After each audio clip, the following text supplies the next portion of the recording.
All right. Connecting. Fantastic. Good. I am streaming. Oh, you know what? This is my work shirt. Give me a sec here. I got a t-shirt underneath. I'm taking this off.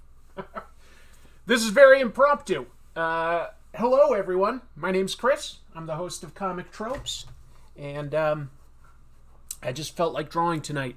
Just got home from work and was in the mood to draw. Haven't announced this, so actually give me just 1 second. I'm gonna at least post this to Twitter. Maybe we'll get at least a few people in here. But it looks like there's a couple people that have already joined the chat, so that's exciting. Hi, folks. Hello to Lazarus, MF, Sarah Ferris. Let's see. I'm gonna have to block somebody. That's too bad.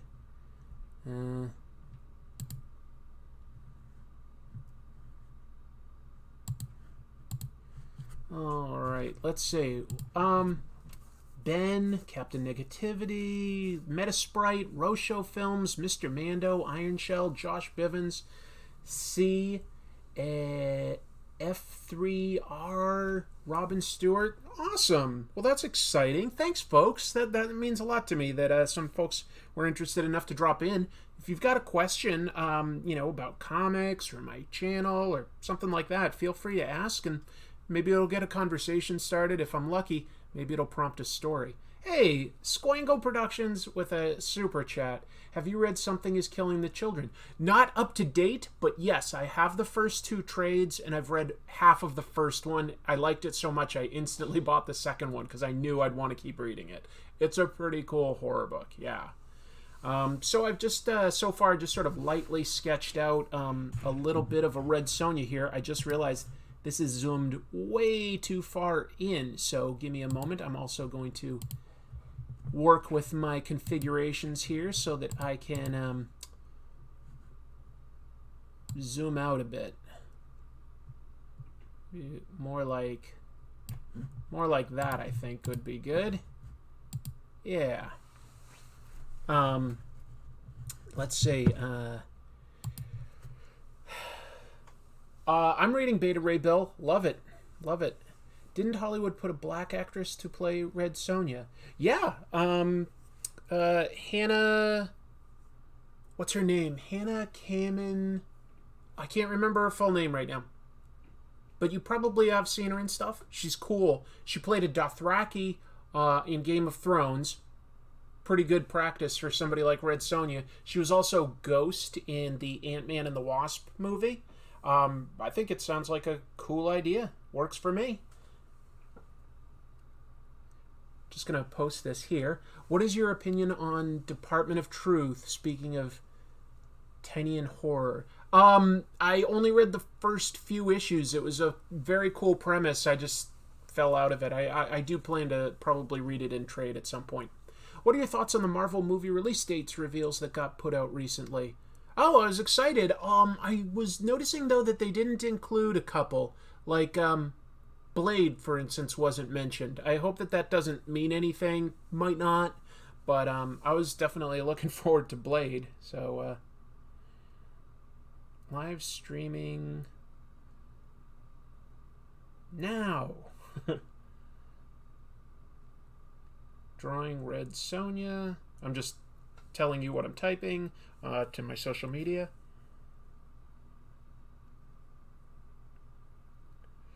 I've never drawn Red Sonja before. I'm also, in my opinion, not amazing at drawing women, but, we'll see how this goes. I've got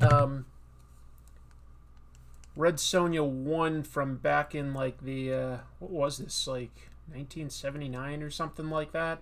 I could be wrong on that, but Frank Thorne cover. Give me an idea of her outfit. I'm probably going to make some modifications and stuff. But, don't worry. She'll have the chainmail bikini top at least. Anyway, so that's sort of my point of reference. And I just sort of sketched out a body here. And we'll see what happens. Thoughts on Jupiter's Legacy? I never read the comics. I'm aware of the story and stuff. I'm not a massive Mark Miller fan. He has interesting premises. I just think his stuff can be very cynical and dark, so I never read that one. That said, it is a comic that I'd be tempted to read because I do love Frank Quitely's art. Like, he's awesome. He's amazing. I watched the first episode of the Netflix show. It's not bad. It didn't really hook me, but I do appreciate the showrunner Stephen DeKnight. He did great stuff with Spartacus. He was on Buffy. He's good. You know what? That's an interesting question. Thanks for the super chat, Magic K. He says, what's your opinion on Alan Moore's Tom Strong? That's another one that I haven't read, so I don't really have a strong opinion. What I've seen has some amazing Chris Sprouse art. Again, like, the art is what, like, caught my eye. So my understanding is it's sort of like a pulpy take on, like, an inventor-adventurer, which does sound up my alley, but I haven't read it. Yeah, I saw the Mortal Kombat movie. I'd give it something along the lines of like a C-. There were parts that I liked, but not all of it. What do I think of Renee, who created Asterix and Lucky Luke in France? A lot of respect. I would definitely love to do an episode specifically about Asterix and the work of that team.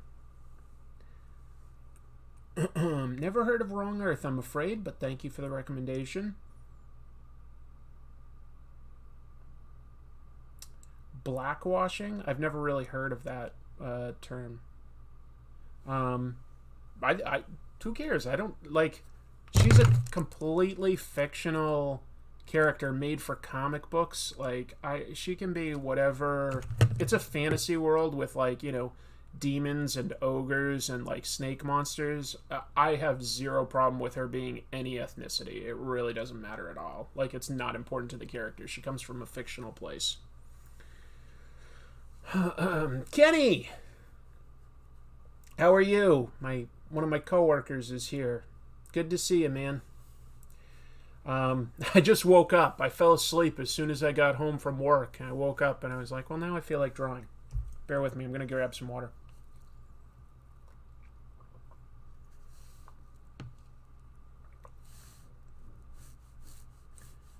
My thinking for this is I actually think I want to give her sort of like maybe like an armored epaulet of some sort, and maybe like a leather sleeve, maybe a little more than she sometimes wears, but I just feel like she's, if you've ever read Red Sonja comics, especially in the Dynamite era, she does have a lot of variations on her costume. She does not always just wear a bikini.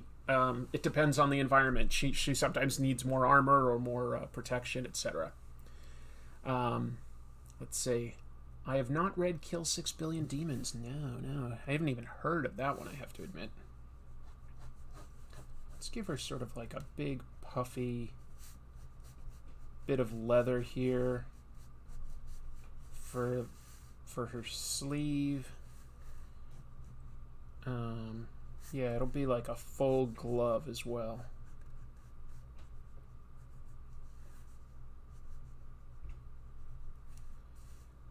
I'm just sort of roughly marking in how I want to do this, and then I'll go back in with, you guys have seen the show before, some of you. I'll get to inking it. You read Bone after watching my video? That's great news. I love Bone.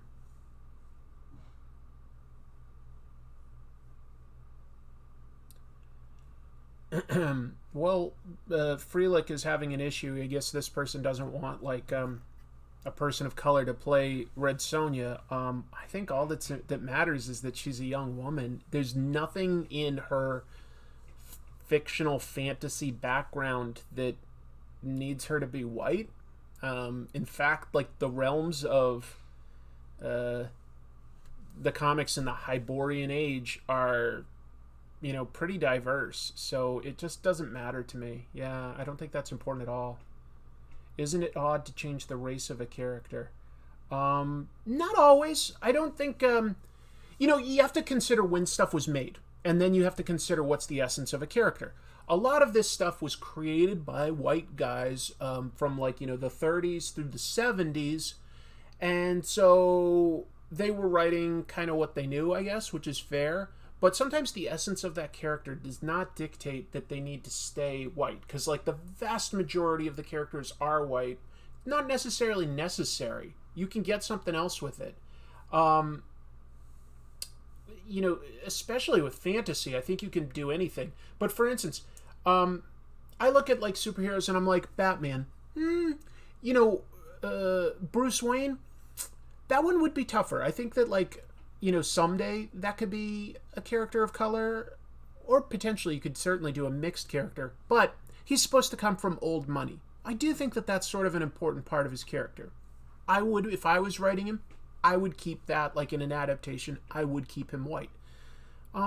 Superman these days kind of could be anything. I mean, technically he's an alien.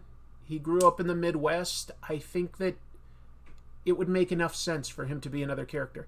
But then there's some characters where it almost might make more sense for them not to be white anymore. For instance, Peter Parker is kind of, low middle class, grew up in Queens. I don't think that there's any reason why that Peter Parker would need to be written as white. He could be a lot of ethnicities. So, I just don't think it's, I've seen this argument before. Why not make an entirely new character? Well, people do that as well. It doesn't matter. I don't think it's important at all. Is the character's ethnicity relevant to the plot? Exactly. Peter Parker's ethnicity has never been relevant to any of his plots. He really could be any ethnicity. He could be Asian, Hispanic, black. Doesn't really matter. I hope Snipes reprises the Blade role. Well, they've already announced, like a year or so ago, that they cast Mahershala Ali, and he's a great actor. Well, I don't agree with some of these arguments, but anyway. Well, Stan Lee said that, like, a long time ago. If he made him white in the 60s. New York has changed. It doesn't necessarily reflect today. Anyway. Yeah. Thoughts on the huge success of Demon Slayer manga? I've heard that that's really popular, and they've got like this movie out that's doing well, but I'll be honest, I've not read it, so I'm not familiar. I'm not familiar, but thank you for the super chat. That's super appreciated. Hello from Argentina. Hello from America. That's awesome. How are you? What year is that comic book? I'm not 100% sure. Let's see.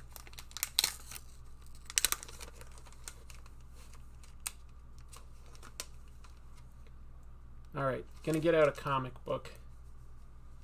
It's in a very tight Mylar sleeve. Let's see, this was 1976. I'd guess 79. I was way too late. 76.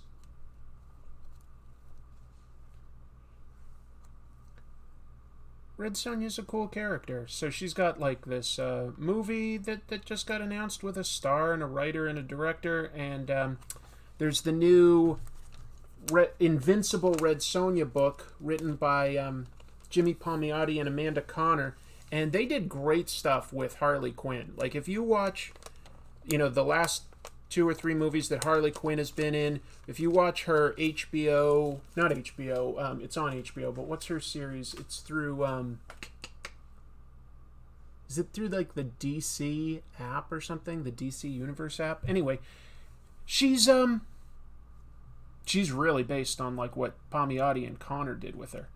And so, like, them writing Red Sonja, I think, sounds really cool. I think that's a great idea. So all of a sudden, this character seems to be in the zeitgeist a little bit. Thoughts on the original movie? Very forgettable. But, not to totally knock someone, but Bridget Nielsen was never really an amazing actress. It was asking her a lot to carry that film.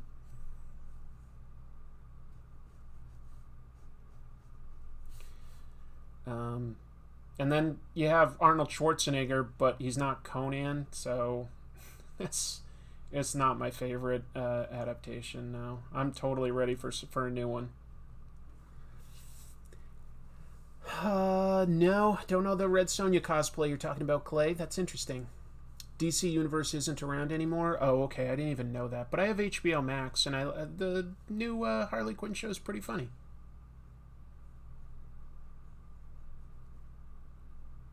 Pretty good. Pretty good.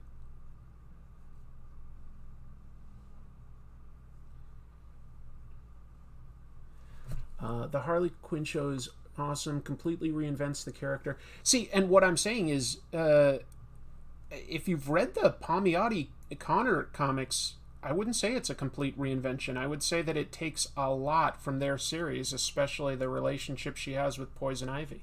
I think that like Palmiotti and Connor really built that to what it is these days.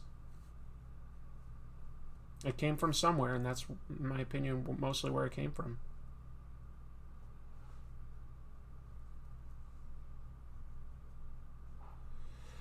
Oh, wow. Hold on. A super chat, so I always got to pause. Amanda Connor is honestly a pretty great artist. She is. I love her. But hey, greetings from Chile. Love you, and everything you do, keep it strong. Thank you. I'm definitely starting to improve. How many Invincible comics did you proofread? All of them. What was it, like 100? I can't even remember off the top. It's been a couple years since it ended. What was it, like 144 issues, somewhere around there? Or maybe I'm thinking of Walking Dead. But all of them, plus things like, Invincible presents Adam Eve, Guardians of the Globe, Guarding the Globe, all that stuff. Yeah, I proofed them all. And boy, I loved the Invincible adaptation. That was cool, man. It's funny to see it becoming a meme. I don't know if anybody's seen, but like the scene where Omni-Man is going like, "Think, Mark, think." It's become a meme. People are redrawing it for all sorts of stuff. It's kind of funny. Let's see what else. Oh, you know what? I'm thinking of giving her sort of like a I'm gonna give her like a big cloak here. It's gonna be like that. I'm gonna have to define that mostly with my nibs and brushes and stuff. But that's a note to myself. Okay. We've got the bikini here. That's important. That is what the character often wears, so put that in. Let's see. How was proofreading done? They would just send me the comic as soon as it was lettered, like PDF, and I would look through it. Frank Thorne was my aunt's neighbor in Jersey. Visited his studio as a kid. Saw his Red Sonja pencils. That's very cool. H.P. McQueen. Not sure if you saw this, but definitely have this so that I can get a sense of, what she's supposed to look like. Wow, that's really, really cool, man.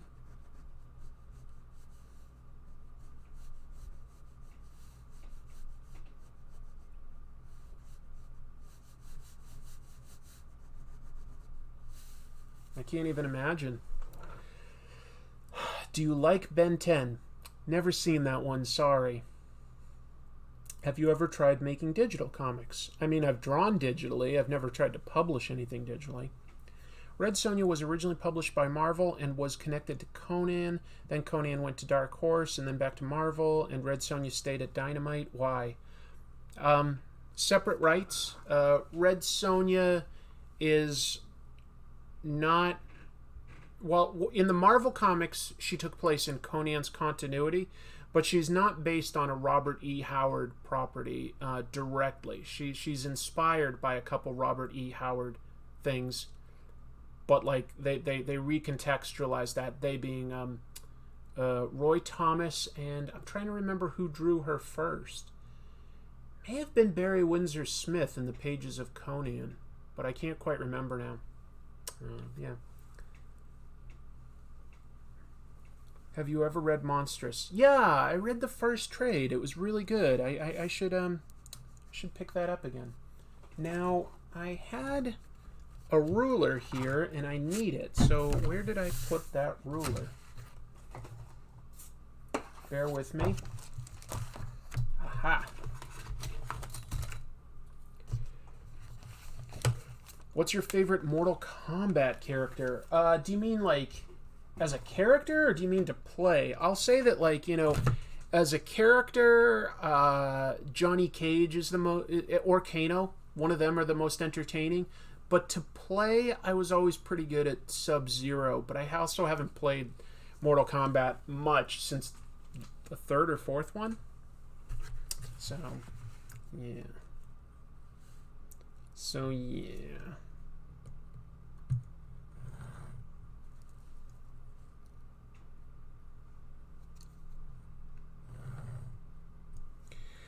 Did you read the Red Sonja Spider-Man crossover? No, I never heard about that one, Cristobal. That sounds fun. But I can't say that I read it.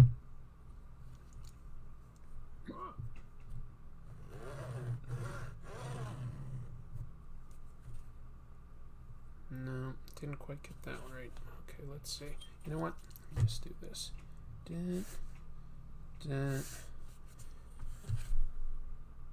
Yeah, that's better. Okay.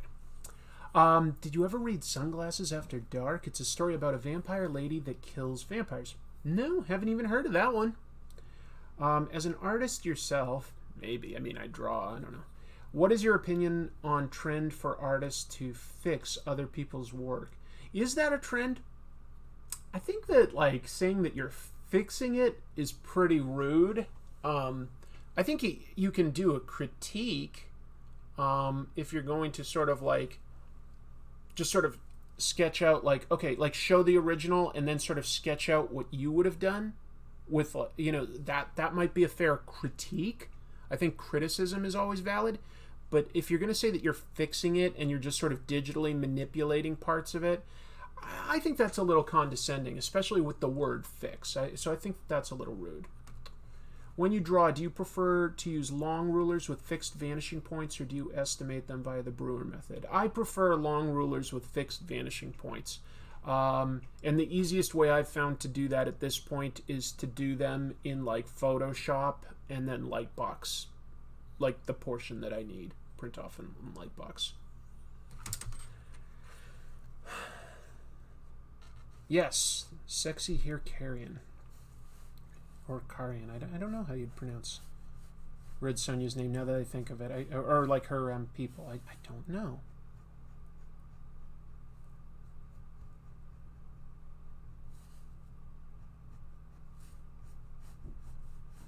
Does anybody have a favorite run for Red Sonja at all? Just curious. A lot of people like Gail Simone. A lot of people like, you know, the old original Marvel comics.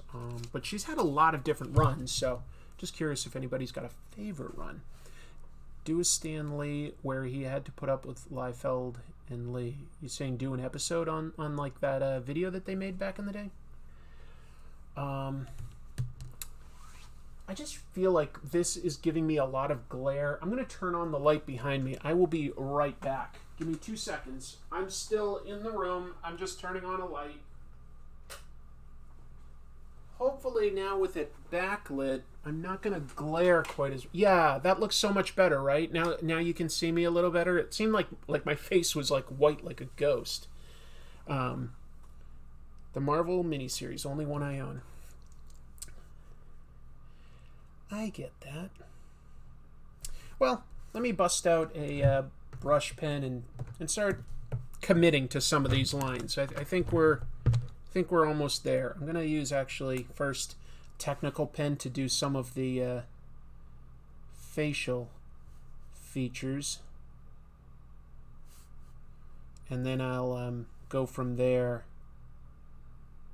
to a thicker brush pen, and then like maybe use a nib as well, just because I've got it handy. Red Monica. Right, Red Monica was definitely Joe Madureira's take on Red Sonja to a degree. Hold on, looks like I got a super chat. Ben Howell with a generous super chat. Thank you for your content. I've enjoyed your thoughts on the industry as a whole, and it's encouraged me to be more critical of and improve my own work and to have a more positive outlook in life. Wow, well that's very, very flattering to hear. Thank you so much for the kind words, Ben. Continued success with your introspection there and your hard work. By the way, I have recorded a new episode of Actual Comic Tropes. I just need to edit it, so it'll still be a little while, but wanted to let everybody know I've actually recorded an episode. I'm trying to get back to doing a show. I'm still not quite 100%. I'm still dealing with some stuff, but got a little more energy than I used to. Thoughts on Roger Stern's work? You know, I was actually just reading a fantastic older Roger Stern story that I loved. Roger Stern was a great writer at Marvel for a long, long time. And I just reread his book, Triumph and Torment, which is a Doctor Strange and Doctor Doom team-up graphic novel. It's an original story where Doctor Strange becomes obligated to owe Doctor Doom a favor, and what Doctor Doom wants him to do is help him literally go to hell and rescue his mother's soul from Mephisto. It's really, really cool. What's my favorite independent alternative publishers? Kitchen Sink, Dark Horse, Fantagraphics, etc. Yeah, that's a cool question. Fantagraphics may have my overall sort of best rating, but there's so many great ones out there that it's really hard to just like rank a publisher. I just say that like in general I really like Fantagraphics. Just this past week I got one of their books, hopefully you've all heard about it, Monsters by Barry Windsor Smith. Something like 37 years in the making. It's so good. 365 pages. First thing he's done in like 16 years. It's really, really cool.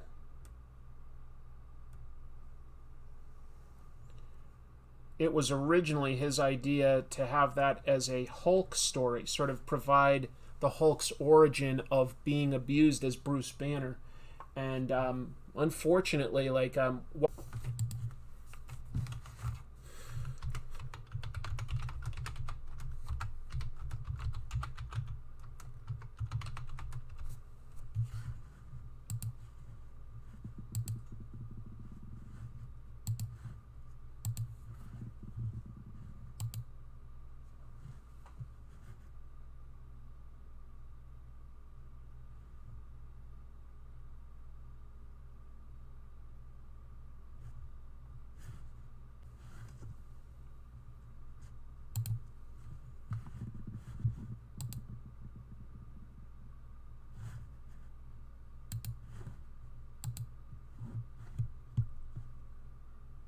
all right, looks like I'm back. Okay. Got to get the chat window open here. Bear with me. Good to be back. Sorry, everyone. My internet service provider let me down, and I had to reboot my modem. Very frustrating. Yeah. Hello, folks. Hello, Ben. Hello, Adonis. Nice that a few people are here. I understand if I don't get the same amount of people jumping in as the first time, because that just ended abruptly. But I'm back. Just dealing with some internet issues. Took a while. I have 2 streams on. I hope not. Let's take a quick look. Let's take a look.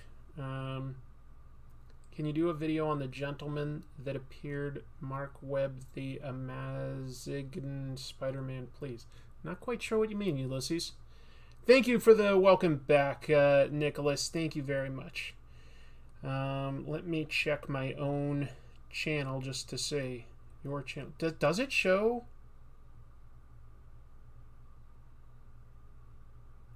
Oh, it's like a duplicate stream. How did I do that? How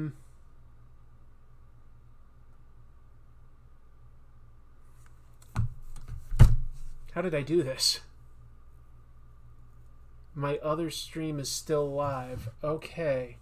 Bear with me, folks. Obviously, things aren't quite right. I'm totally... Oh, I know what to do. I know what to do. I know what to do. I'm going to end one of them.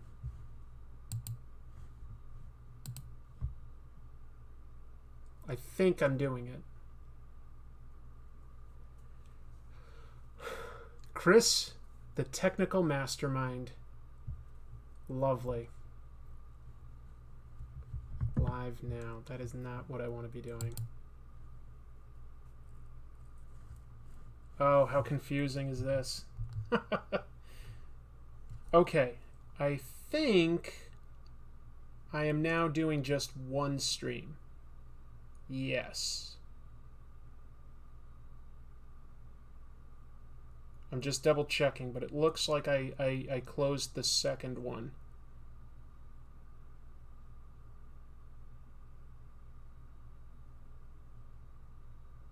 Well, I sure hope so.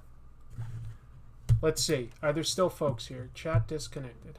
Okay, great. Great.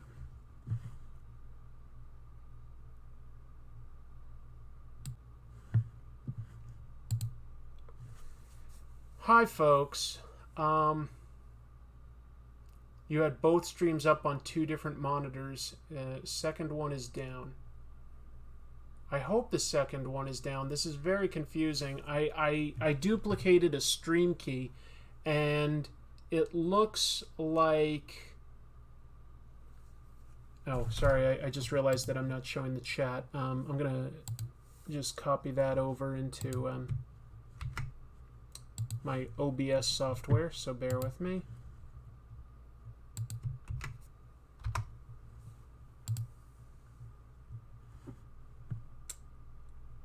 All right. Yeah, good. Okay. Hi, Iron Shell. What's my favorite Western comic? Maybe, oh, yeah. I was about to say Pulp by Brubaker and Phillips, but honestly, that's more of a crime book. What'd I miss? You didn't really miss anything, Mandela. I totally botched and confused things by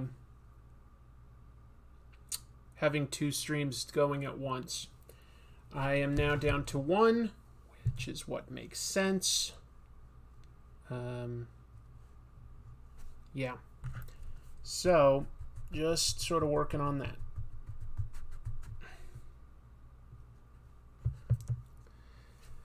You got it going all right. Yeah, I do. Yeah, I do.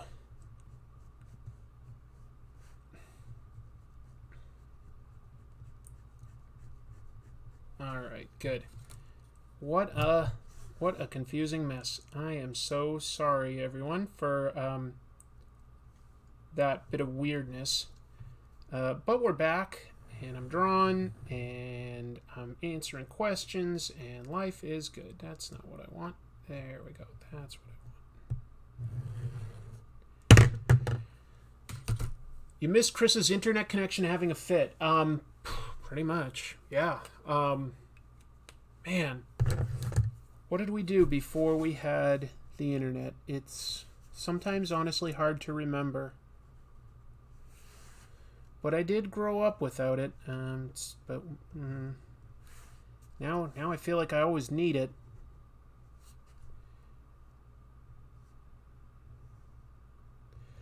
Anyway, it annoys me, it vexes me, and I will have my revenge.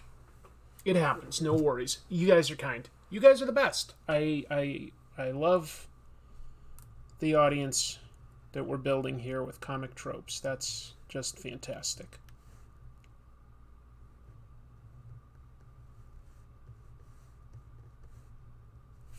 Thank you for all the kindness.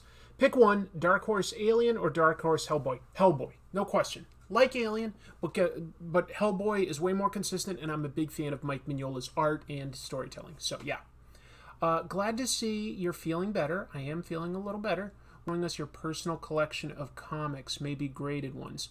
I think I only have one graded comic. I don't collect graded comics. I just got that one because it was actually still a good price for an issue of Ninja Turtles. So I don't collect graded comics, not really much interest there. And to show you my collection, maybe I could do a video at some point.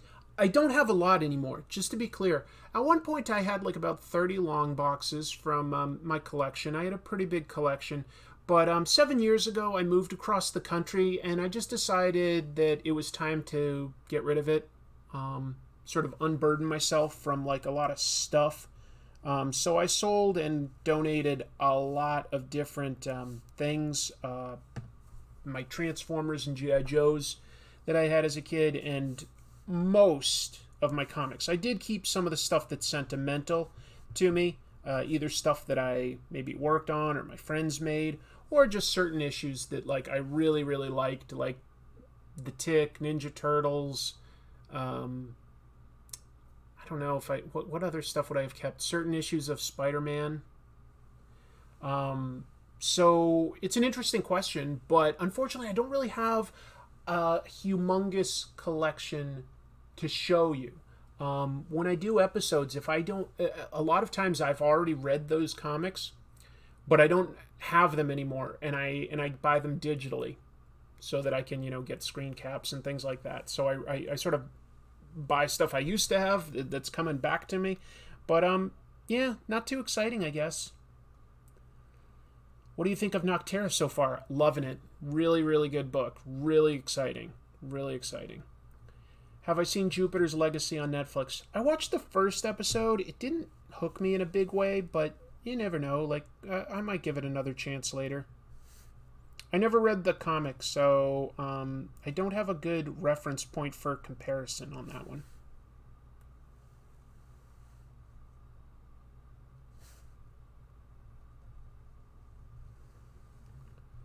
I'd be curious to hear if people think that, like, it's accurate, or if it's,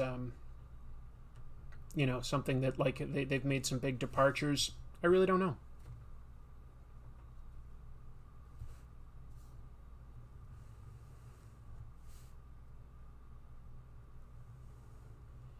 Hey, look who's here. It's my kitty, Little Bean. This is not Milo. Milo, unfortunately, is gone. But this is Little Bean. This is the last cat that Chrissy and I have. He's our little man. And he decided to check on me. He doesn't usually check on me. Hi, bud. You doing good? You want to say hi? This is Little Bean. This is our youngest kitty. And now at this point, he's our only kitty. He's our only guy that's still with us. And he just had his birthday 4 days ago. He is 15 years old. Anyway, he's a good friend. I love cats. It's Mobius's birthday today. Hey, that's cool. Oh, wow, a super chat. Hey, Chris, glad to see you're doing better. I'm doing a lot better. I'm not perfect, but I'm a lot better. Great sketch of one of my favorite comic characters. Also love the googly eyes on the chimney. Yeah. If anyone's seen that, that's something Chrissy did. Yeah. She put some big googly eyes on our chimney. Nice to see you drawing. I'm drawing characters too. I love hearing that. Watching Invincible made me reread the comic. Very cool. Sadly, haven't gotten too far thanks to the last few days being so busy. Great book. Great book. I'm biased, obviously, but I think Robert and Corey and Ryan and bunch of other folks really made a fantastic book there.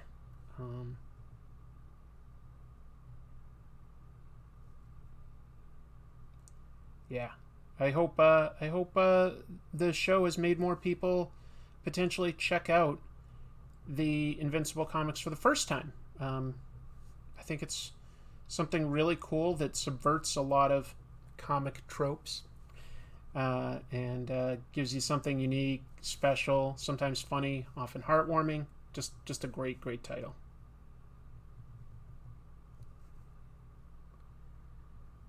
Let's see. Hi, Kitty. Appreciate that. Lil Bean, do you appreciate that too? He appreciates it.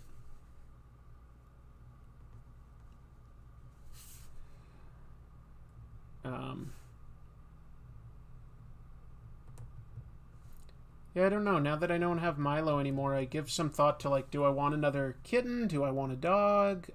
Should I just wait a little while longer?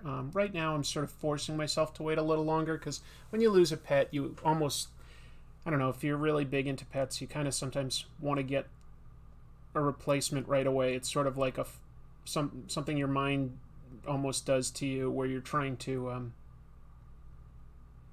you're dealing with grief in a certain way, you know? So I'm trying to be patient. Find yourself someone who puts big googly eyes on things. Thank you, Rojas. That is a good idea, and I think I've done it. The Invincible show actually got a friend of mine into comics recently. I love hearing that. I'm going to zoom in a little bit for you folks, because I guess this is a little far out. I'll get this out of the way. Stupid tools. Trying to help me. Those tools.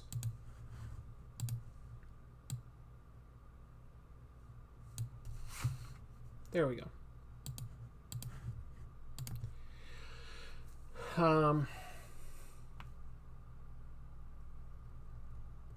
What else can I talk about? I'll have my second vaccine in just about a week. I think it's like 8 days. I'm pretty excited about that personally. One of the things I'm looking forward to doing is going back to the movie theater sometime. Maybe, I'm trying to think, what would my first movie back be? And it, like, there's not a lot coming out, of course. Probably will end up being Black Widow. A Marvel movie, right? I mean, I don't know what else would be coming out that would, like, excite me or anything. Although I'll settle for almost anything right now. I really want to get back to the movies. Some people like watching it at home these days, and I totally understand and respect that, but I'm a sucker. I love movie popcorn. I don't mind a little bit of cross chatter from people in the theater, a little bit. Depends on the movie, but yeah, I'm looking forward to getting back to the movies more than almost anything else. Daniel with a generous super chat. Glad you're doing better. I appreciate you. Well, I appreciate having such an amazing audience. That's awesome. That's awesome. I'm glad you got your vaccine recently, F3R. Quiet Place 2 might be fun. Yeah, that's true. I love horror, actually, and that's not a super big horror movie, but I saw Demon Slayer at the movies. Maybe that's a suggestion. Yeah, I don't know anything about Demon Slayer. I know it's popular right now. I don't know the premise. I've never read the comics. That I'm assuming it's based on comics. Maybe it isn't. Oh, want to let you know, pretty soon I'm going to have a new t-shirt. I'm really excited about this design. I'm not going to tell you what it is, but I've got a cool new idea for a t-shirt. So whenever you watch a Comic Tropes episode on YouTube itself as compared to Embedded or something, there's some links right underneath the video where I've got some t-shirt designs. The new one that I have coming out, I'm really excited for. I also may have a certain piece of merch, but that's gonna take a while to design and produce and everything. But just keep in mind, I've got some merch coming that I think you guys will honestly be excited about. I really do. John Lasaco with a super chat saying, "Love the show. Do you have any plans to do a show on the Max and or Sam Keith? So glad you're better. The short answer, John, is yes, I do. I've been wanting to do something on Sam Keith for like somewhere between a year and a half and 2 years. And it's just one that like sort of eludes me as to where I want to enter with my view and any sort of like critique and what pieces of history and trivia I want to include. So it's been a challenge to figure that out, but I think I have some stuff I finally want to address, and that is an episode that I'm not saying that it's going to be out in a few weeks or anything, but it's something I'm working on. It is. Fast and Furious 9, I'd see that in theaters. Absolutely. I love those ridiculous movies. I sincerely do. Ever since I've seen them all, but like really it was like number 5 that like when it started getting kind of silly and ridiculous, and I was like, I am more in. I am in. If you do choose to watch Demon Slayer, it's best to read the manga or anime before watching it because it's a continuation. Yeah, okay, so I kind of figured it might be. Thanks for the kind words, Shaved Ape. I got vaccinated. That's great. Thoughts on Mortal Kombat? Yeah, I mentioned this once or twice. I didn't really like it that much, I have to admit.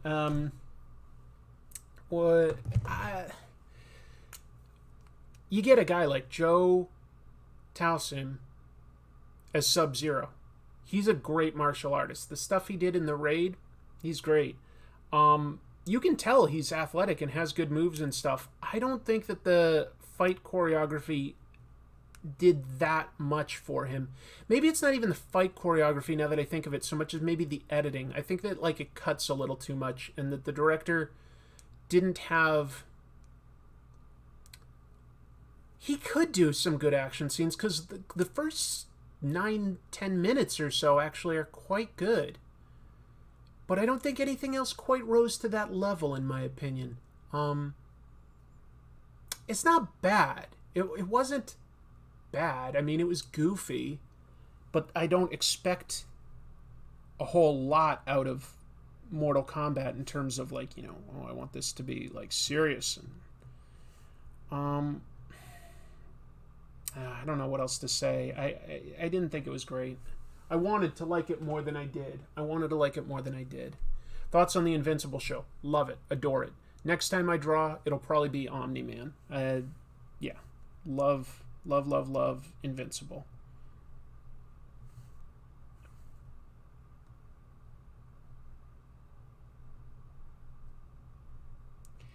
Bear with me as I do a lot of like fine detail here to give some texture to. I've given her sort of like a fur cloak. I just wanted her to have some more textures and stuff for me to draw than just the bikini. So bear with me as I sort of get down into the weeds with some of that. But I'll look up every once in a while. Mortal Kombat should be goofy. Totally. And I don't have any problem with some of that. Here's what I like the most. The fatalities. They were all uniformly like gory and pretty well done. I thought the special effects were fine. I just didn't care about most of the characters, and honestly, the main character, I just did not care about him. Cole, we see him at the beginning, he's losing a fight. Okay, I don't mind an underdog, but like, then he just sort of keeps losing and losing and losing. Like, there's nothing where I say like, that's a cool guy. I want him to succeed. I want him to come up from behind and become like a hero. He loses a lot. At the beginning, they don't define the relationships very well. Cole is doing an MMA fight, and like this sleazy promoter is like, "Hey, I got a job for you. Who's in your corner?" And he like points to this young girl that I just assumed was his sister because the actor looks young, and I thought it was his sister. I just was working off that assumption because he didn't say like, "This is my daughter," or "This is my neighbor." He's just like, "Her," and I'm like, okay, I guess that's his sister. So then the next scene is Cole and this little girl are having food, and a young lady walks up, but I didn't think she was necessarily that young at first, and the girl's like, "Mom," and I'm like, "Oh, okay, it's their mom." And then the mom gets closer and closer to Cole Young, and all of a sudden they're kissing, and I was like, whoa, oh, that's not Cole's mom, that's Cole's wife, and the girl isn't his sister, it's his daughter. I sincerely made that mistake. I thought like he and his mom were just like their faces were getting really close, like, and he was going to give her a peck on the cheek, and then they kiss on the mouth. I was like, whoa, oh, I misinterpreted their relationship. Oh, Connor has a good question. It says, have I seen The Mitchells versus the Machines? I did. A friend recommended it to me, and I will recommend it to all of you. If you have Netflix, it's very funny. Very funny movie. I was not at all disappointed with that one. That's one of the better movies I've seen in quite a while. I really laughed hard at lots of stuff in that. Good animation, too. Like, quirky and fun and cool. Good voice cast. It's solid, folks. Like, if you're looking for something to watch, I strongly recommend The Mitchells versus the Machines. It's good. Yeah, I thought Cole was potentially going to be like Scorpion as well, and then he's just like, nah, he's just a guy. He's just a guy. Yeah, I don't know. So the story didn't interest me too much. I liked Kano. Kano was very entertaining. And who else? I'm not an expert on Mortal Kombat lore, but there was a bad guy who's like turned into a cyborg. That dude had some really hilarious lines, actually. But I can't remember his name right now. You should watch Lost in Space, the Netflix reboot. I watched the first season and I liked it. I guess I just sort of forgot to check back in on it. Is it had more seasons now? Hopefully it's had one or two. Do you have a favorite Red Sonja run you can recommend? Not really, James. I'm not a huge expert on Red Sonja. All I can say is I'm going to definitely be checking out the new Invincible Red Sonja run written by Jimmy Palmiotti and Amanda Connor, because I think they did fantastic things with Harley Quinn. So, yeah, I'm curious to see what they do with Red Sonja. That should be good.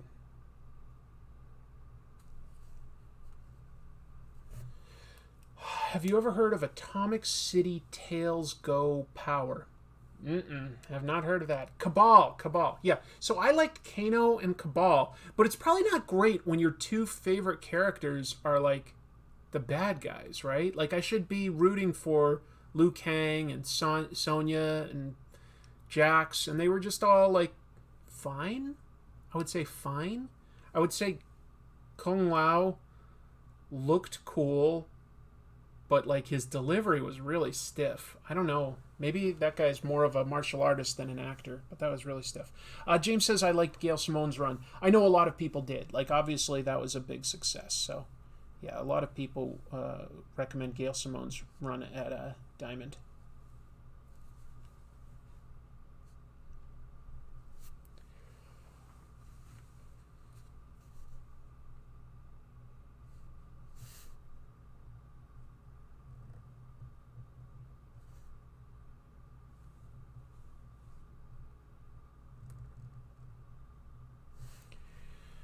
Let's see. Ever play tabletop games like D&D? You know, when I never did growing up, but when I moved out here, I ended up making some good friends that play D&D, and we started a new campaign together. It's just that when COVID hit, we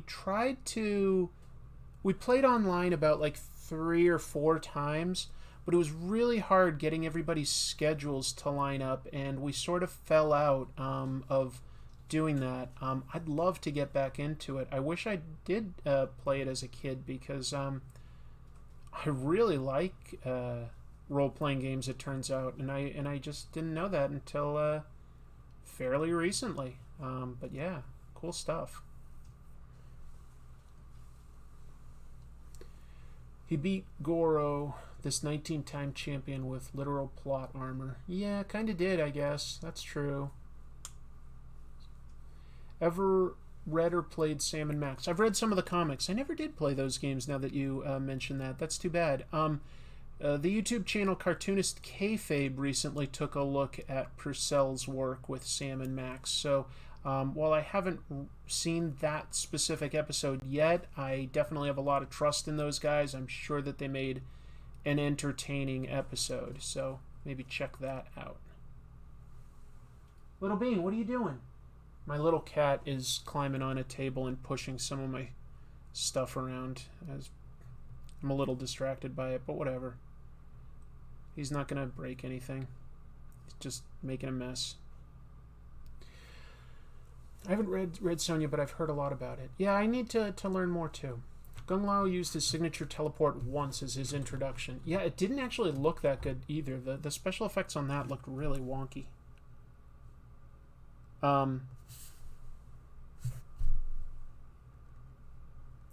Yeah, I don't know like what the rules were on like how many powers they could have. They seem to like only have one, except that like one or two people used more than one. Oh wow, look at this generous super chat. Nick Barucci. Well Nick knows who Red Sonja is. He says, "Beautiful Red Sonja, Chris. Great seeing you up and doing better. I'm doing a lot better. Thanks for mentioning Invincible Red Sonja, and hope you enjoy when you read. Amanda, Jimmy, and Moritat." Yeah, great artist, by the way, Moritat. "Gave it their A game, calling it a night in a few minutes, but please send to me when done. Night all." I'd be happy to, Nick. That's very kind of you. That's super kind of you. Yeah, I'm doing a lot better than I was, folks. Still, I get fatigued very easily. So I'm on a part-time basis at my job until I feel like I can sort of tough it out for a full shift, which is I hope soon. But I haven't really felt any change lately. It's been tough. Yeah, a lot of people are saying how Nick was generous, and it's true. Well, he's the publisher of Red Sonja, so. Yeah, now that somebody earlier asked, like, you know, how did they end up with the rights? That's something should ask Nick sometime. How did they get it? I found it weird that they didn't actually have a tournament in Mortal Kombat. Yeah, I sort of get it, but we still got, like, all the individual fights, and, like, you know, it was obviously building to, like, a tournament. I was okay with the idea of the bad guys sort of trying to cheat before the formal tournament. I was okay with that. I know it seems to have bothered a bunch of people, but that part didn't really bother me. It is a little weird. It is a little. I'm not going to deny that. It is a little weird.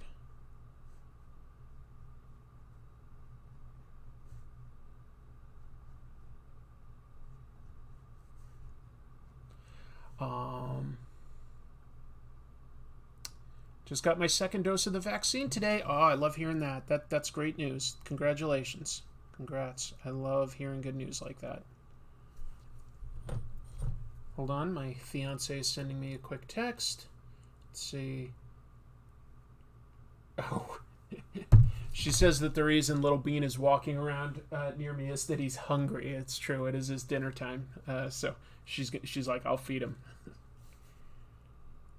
I get like all just caught up in answering questions and just drawing, and I lose track of time when I do these. Yeah, he's just hungry.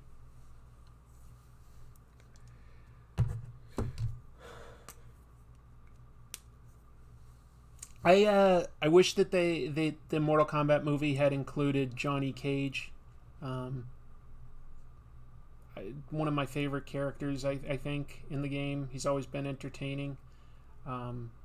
So that kind of stunk to not have him in it. I understand you want to hold something back for the future. That said, I do think that Cole Young may have been written originally as Johnny Cage, and then they like made some modifications to like, you know, like because he's trying to sort of prove himself as an MMA fighter and stuff like that. But he used to be famous, it said, and I think that they just like changed that and added the family, but that he may have been like in an early version of a script, he may have actually been Johnny Cage. Najiad, just popping in to say a quick hi. P.S. Everyone here needs to check out Fantastic Four Road Trip. It's a one-shot that came out, and it's body horror fun. Huh. Body horror in Fantastic Four. Well, that's certainly something you can do with them. I mean, how horrific are at least 3 of their... Actually, all of them are kind of horrific in a way. Like, the Thing is treated as a monster, but, what if Johnny Storm never stopped burning? That would be horrific, like, for him and for anyone around him. Reed Richards, like, can stretch, but he can look like a melty weirdo. And the idea of being invisible, if you couldn't control it, would actually be kind of terrifying, because things would be crashing into you, and etc. Do I think I'll do an episode on Red Sonja? Possibly someday. Yeah, I could see myself doing something on her history at some point. Name an artist with a defining technique like Kirby Squiggle or Crackle. Jim Lee's vertical line shading comes to mind. Miller's Sin City line work. Boy, I think that there's a lot, to be honest. I mean, we could say that Todd McFarlane's capes and Spider-Man webbing is kind of a signature style, I think. There's plenty of artists that have, like, that have added defining things to... I think Mignola's work in terms of, like, how he presents shadows has influenced a lot of people and is gorgeous. So, yeah, it's hard to say. There's a lot, I bet, if we sat down and thought about it. Johnny Storm and Venture Brothers. Jesus, I haven't seen that in so long. I loved Venture Brothers, but it's been a long time, so I didn't remember. Was that Johnny Storm always burning? Because that would be horrific.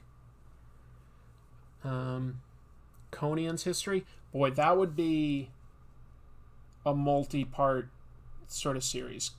Conan's history, because Conan has a lot of history. A couple different publishers. The books, the comics, lots of different creators. Even when it was just at Marvel originally, there was both the comic book plus the magazine.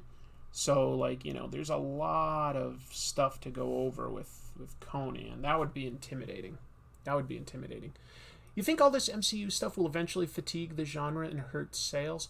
I don't think that. I think it'll end at some point. I think that, like, because... once you don't have some of the main characters like, Captain America and Thor, you can come up with some replacements for it, but at some point, yeah, like, you'll just be like, oh, you know what, it's time to reboot it or something. Who draws the best women? And thoughts on Terry Moore. Not an expert on Terry Moore, but I respect him. Read a little bit. Terry Moore's Strangers in Paradise, right? Unless I'm thinking of someone else right now. Respect. Draws the best women. That is hard. I mean, you could say, like, Frank Cho draws beautiful women, but Adam Hughes can draw women that kind of look different from each other. Like, he's pretty good at coming up with some unique faces. Draws some really beautiful women. I'd probably give it to Adam Hughes. For today, anyway. I don't like how Kano became the comedic relief, because Johnny could have filled that spot. Yeah, he could have. But you know what? Kano was funny. Like, legit. Like, the stuff... Any line from Kano or... Again, I forget that, like, robot guy. Pretty funny. Let's switch. You know what? I'm just going to actually use my kneaded eraser for a second to clean up some of the lines around this face in a moment, just so that, like, I can sort of see her again.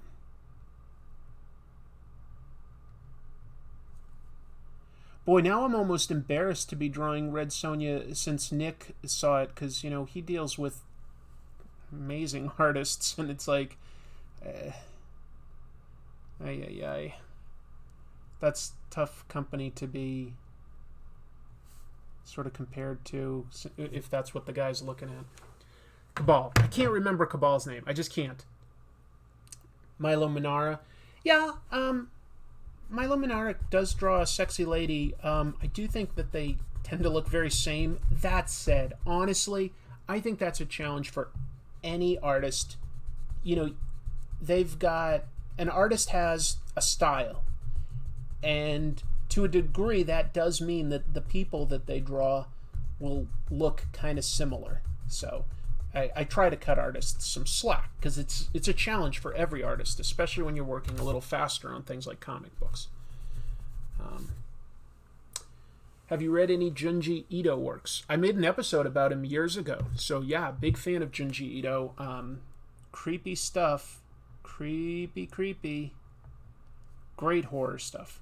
One of his underrated works is, in my opinion, his adaptation of Mary Shelley's Frankenstein, which isn't like modernized or anything like that. It's just an adaptation, and I think it's really, really damn cool. Linsner draws beautiful women, the same woman. Yeah, it doesn't hook me really.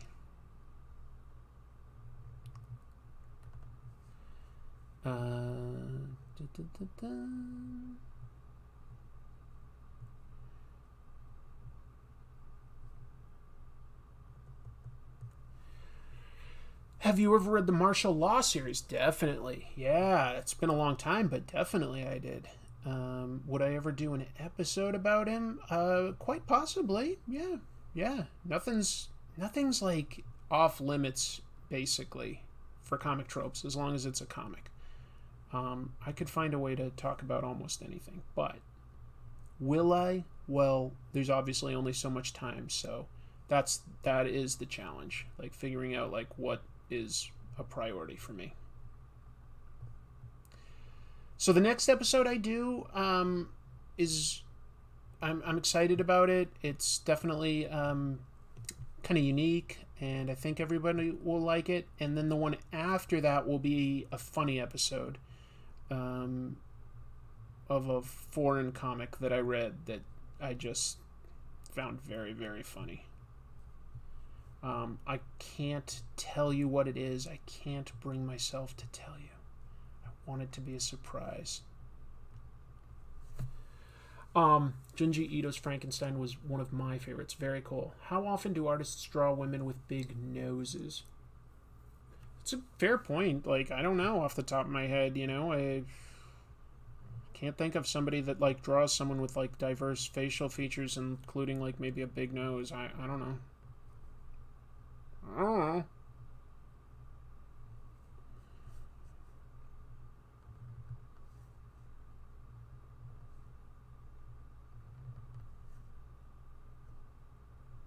Interesting question. Don't got a good answer. Sometimes I just don't. You may have noticed that. Do a video about the creator of martial law, Pat Mills. Yeah, I probably would do it from that angle if I discussed that stuff. I hate how little we get to see Scotty Young's art outside of Chibi. Yeah, I could see that. Looking good, Chris. Back with the glasses. Oh, that's true. I don't really need to be wearing these right now. You know what? I just had them on, and I guess I forgot to take them off. But my vision has improved quite a bit since I've started eating healthy, and I actually do not need them at all for what I'm doing here. I can like see everything just fine. Any thoughts on Sean Gordon Murphy? Big fan of his art. Like the one that had caught my eye back in the day was Joe the Barbarian, which I think, if I'm remembering right, because it was a few years ago, that was a Vertigo book written by Grant Morrison. And I was just like, wow, I really like this guy's style. So yeah, big fan of the work. I love how detailed it is. It's pretty darn cool. Wish I could draw that detailed, you know?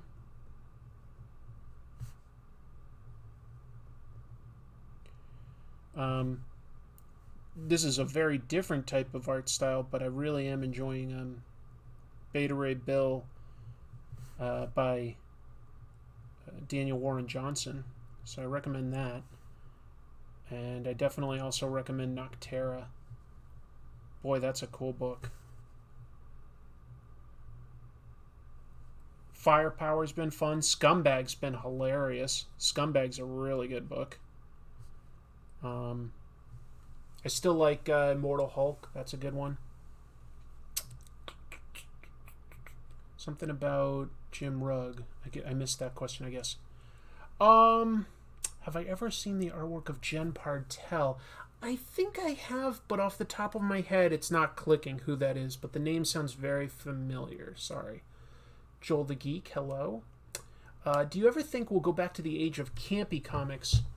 Or how do you think they'll be in a decade from now? A decade, I really can't predict what the world would be like. That is too hard to guess. Hopefully we just have a real good, diverse selection of comics by then. Because I think we're getting there. I think it is starting to get a little more diverse, and people are starting to be a little more interested in stuff aside from just superheroes. Campy? I could see that potentially, but I don't know when. Go to any online drawing resources, reference or educational?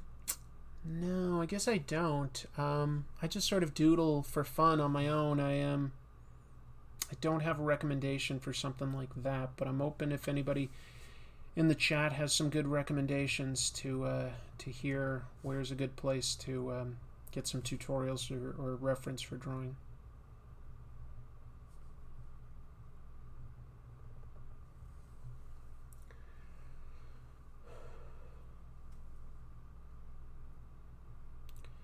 Any thoughts on self-inserts as main characters in comics?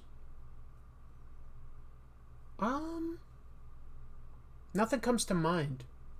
Nothing comes to mind right now, that's all. Comics nowadays are boring. Boy, do I disagree. I think there's so many good comics right now. I always, like, whenever somebody says, like, what's the best era of comics? Nostalgia-wise, I have some of my favorites. But, like, the best is always, like, the current stuff. Because there's just so many good things. There's always bad stuff. You just got to understand that there's always good stuff and bad stuff. But if you know the good stuff, like, there's just some great books out there. I mean, yeah, this week, Red Monsters by Barry Windsor Smith, Reckless by Phillips and Brubaker. I thought that some of the superhero things and horror stuff like Noctera and Immortal Hulk were fantastic. There's so many good comics right now. Learned a lot by looking at Jim Lee sketching. Sure, I can see that. Watch any good space anime? Not really an expert there. No, haven't really watched any space anime that I could speak to.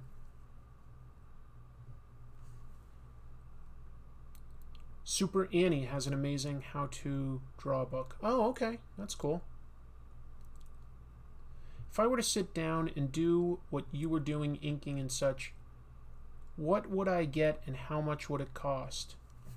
You probably don't have to spend more than $100 to get started. You'd get yourself some nice Bristol or Paris paper. You'd get yourself some nice pencils that you're comfortable with, depending on like leads. You'd get yourself some inking tools, maybe a brush or quills and some ink. Get yourself some technical pens or brush pens. Just find what you like. And I think that, if you sort of go to town with, like a $50 budget or so, like you could get some of the basic tools. And if you could spend up to $100, you could get like, a variety of stuff to test out. Yeah. What do I think of America Chavez? I haven't read her book, so I don't really have a strong opinion. You say you don't like Ms. Marvel. I don't know which one you're talking about there. Isn't Ms. Marvel Kamala Khan? Because I love her. She's fantastic. See you, Rojas. Joel the Geek says he finished Jupiter's Legacy. Yeah, I only watched the first episode. Have I been reading the Jonathan Hickman run of X-Men? I have, and I have to admit that, like, I love Jonathan Hickman, but I am not really super into his current X-Men run. I loved House of X, Powers of 10. Loved it. But his X-Men run, I've been trying to be patient, but I'm not sure where it's going,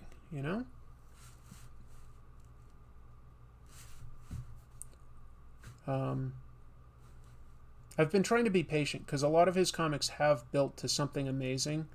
So I'm trying to be patient, but so far I'm not as into it as I thought I would be.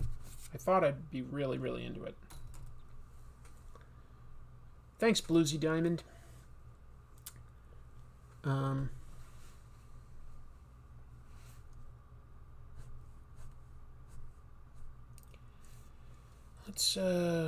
go back to doing some sort of texture and details for a little bit.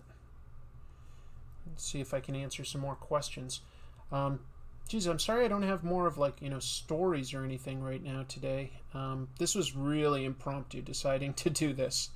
I just realized I had some time. But I probably won't be going for too much longer. I'm probably going to take a break and have some dinner. Yeah, Kim Jung-gi is amazing, so I definitely recommend if you can ever see one of his seminars or watch his videos, you could learn a lot from him. What an amazing illustrator. I don't know how he does what he does. Just incredible. Just incredible. One of my favorites. I've met him twice at conventions and gotten a little sketch and signature and stuff. Oh, it's meant the world to me. When you can see a modern day master, that's something special.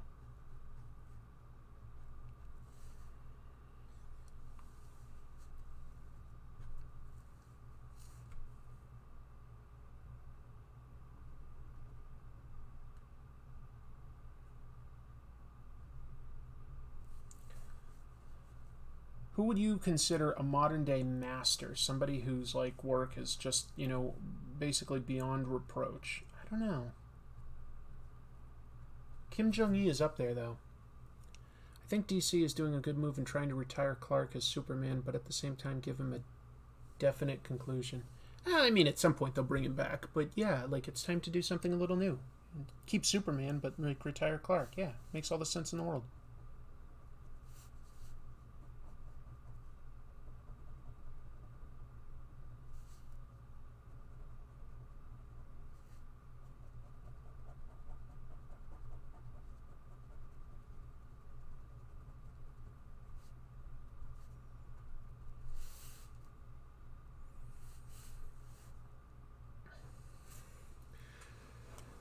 Your art looks good. I've been meaning to work better with lead to improve my painting.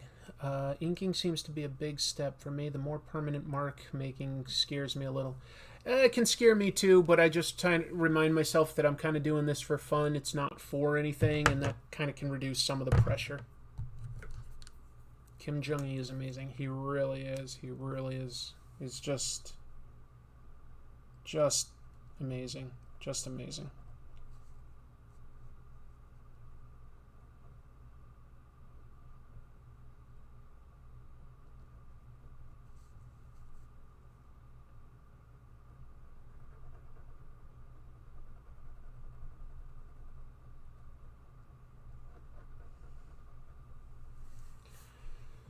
Alex Ross. What about him? Alex Ross is talented.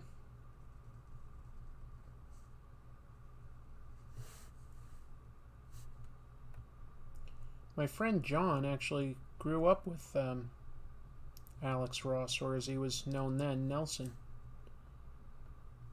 Apparently a really nice guy and always very talented from a young age. That's what I've heard. You mentioned before that you're a fan of the CGI Nickelodeon version of Ninja Turtles. Do you have a fave episode or story arc? No, because I haven't seen the whole thing. Yeah, so I'm not an expert, but every time I saw something, I either chuckled or I thought it had some cool fights or something. Yeah. Who's my fave creator on Red Sonja? And again, Red Sonja, Joel, I'm not a huge expert on, so I don't really have somebody that I could easily say that I'm a fan of. But I will say that Frank Thorne is somebody that I grew up respecting his artwork, and I think that his Red Sonja is kind of a template that a lot of people will base theirs on. She's definitely iconic.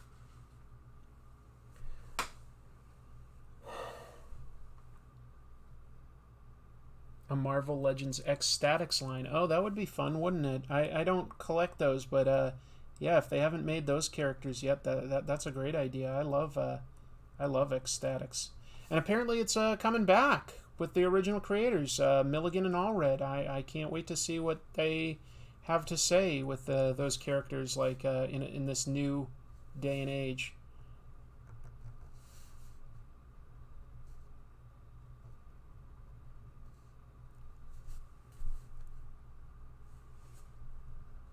Should be fun, though.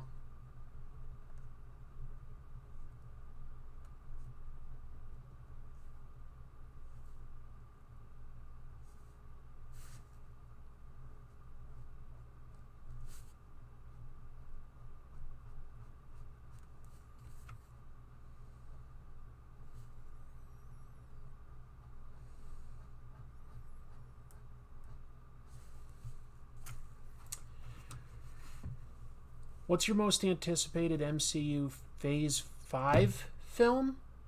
Oh man, I can't even predict that far out what they'd be doing for Phase 5. I mean, we're only just entering Phase 4, so I don't know what they even count as Phase 5 at this point. So, interesting question, but I really just wouldn't be able to predict that far ahead.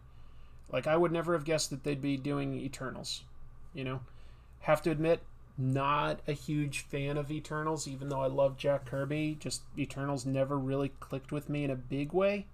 But I do like the cast, and I like the Celestials. That part of the mythology is cool. So, if they do something cool with the Deviants and the Celestials, I could see it working. I could. So we'll see. But Phase 5, I just have no idea. I would think Phase 5 would probably involve mutants.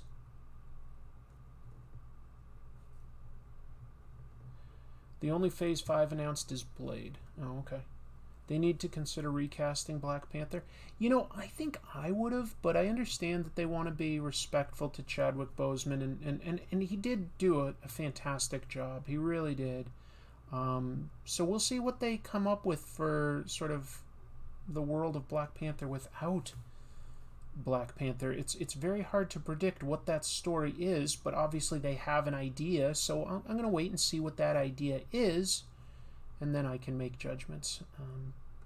I would have thought you'd want to keep that character around, but it's a unique situation too, isn't it? Like, you know, any recasting they've done before has not been because the actor passed away. That's a tough one. That's a tough one.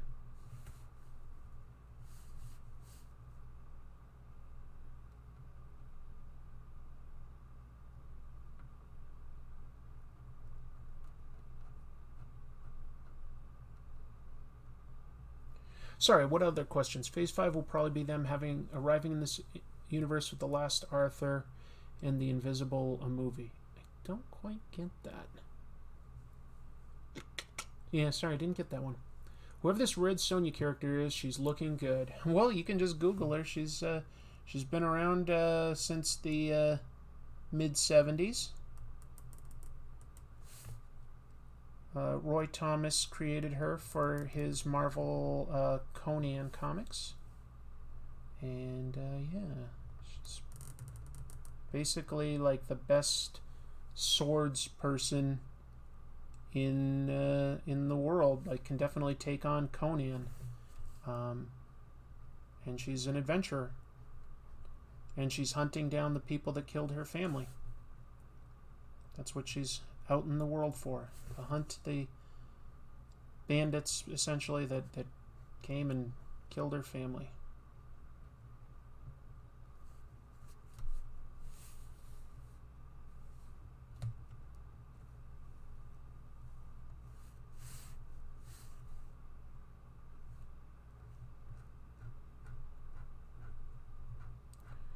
But I'm having fun drawing it. I feel like, you know, drawing women is definitely one of the tougher things for me. I don't think I'm great at drawing beautiful women, but I tried to start with just, you know, a solid outline of the character, and just sort of filling in the details little bit by little bit, trying to be patient so that I can hopefully not embarrass myself too much and maybe learn something. Favorite Greg Rucka with? I just started Lazarus. I really like, what's his crime comic that he did with Matthew Southworth? It was adapted into a TV show. Can't think of it right now. Can't think of it. Best wishes and cheers. Hope you have recovered from illness well. I'm not 100%, but I'm a lot better than I was. Thank you.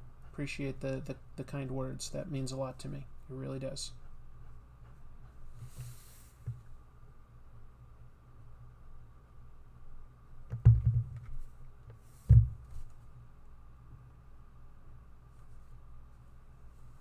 Stumptown. Thank you, Joshua. I like Stumptown a lot. Very good.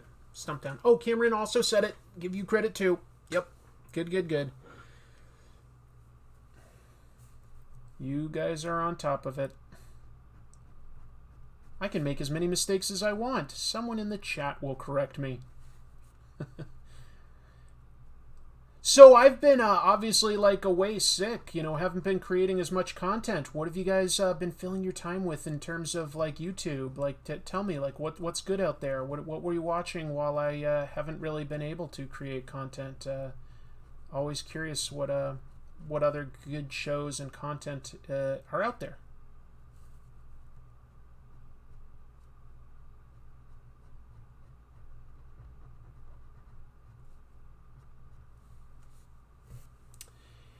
How's your sense of taste doing? I never lost my sense of taste or smell. Thank goodness. I'm lucky. So, doing fine with that. Took my little bro a while. I almost said Cougar Town.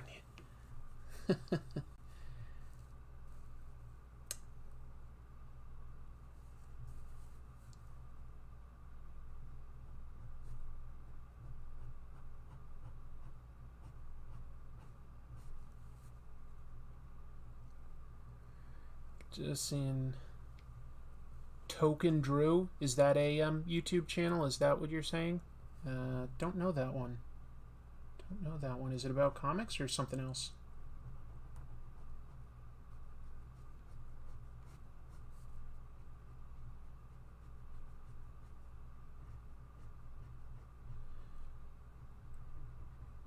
Always curious if there's something else good out there to be watching.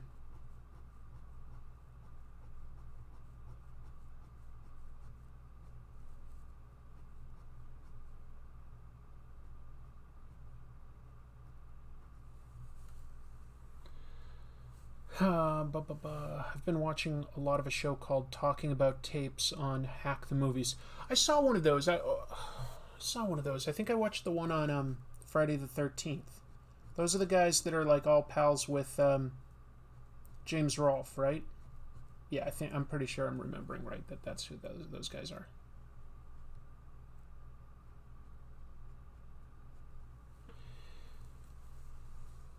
A friend of mine does a live trivia game show on Saturdays. Comic Gories. Oh, that sounds cool. Been binging The Walking Dead. Sure. Invincible. Comic Pop just made a second channel. That's amazing. Good for Sal and his whole crew.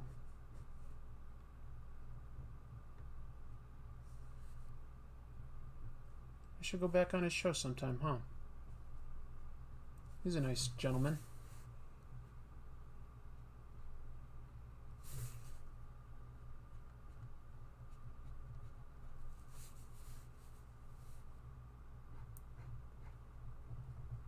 I think the more I texture this hair, the more I kind of like how it's looking. I think it really needed this.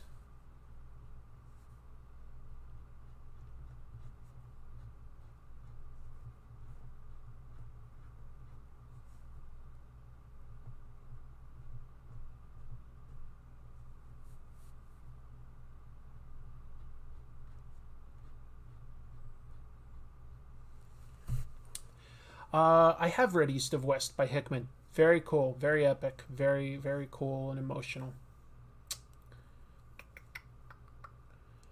Been watching live streams, cool. Ants Canada is a really great channel if you like ants. Can't say I'm a big ant guy, but I love that there's channels so focused on something like that. That's so cool. Oh, thanks for the compliment, Big Sunday. Always fun to talk to Robert. He's a great guy. He really is. Nothing but love and respect. I've had a lot of fun with him over the years.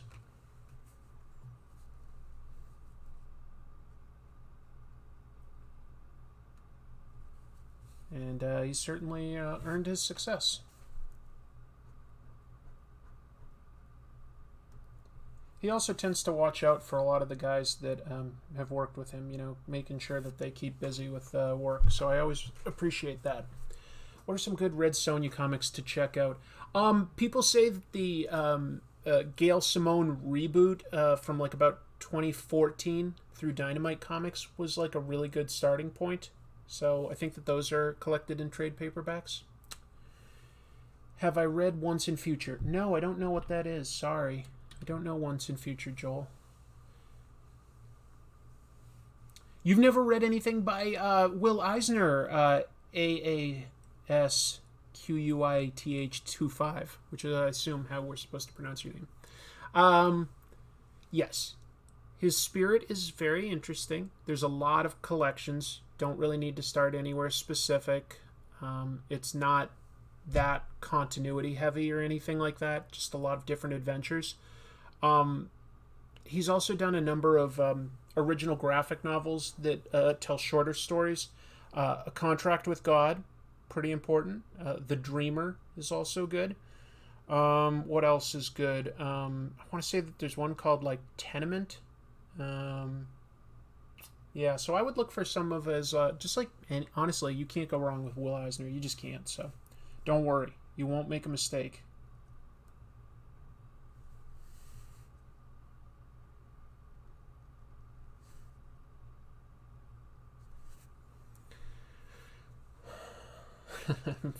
Yeah, Marvel Phase 5 is Patton Oswalt's filibuster from Parks and Rec. Exactly.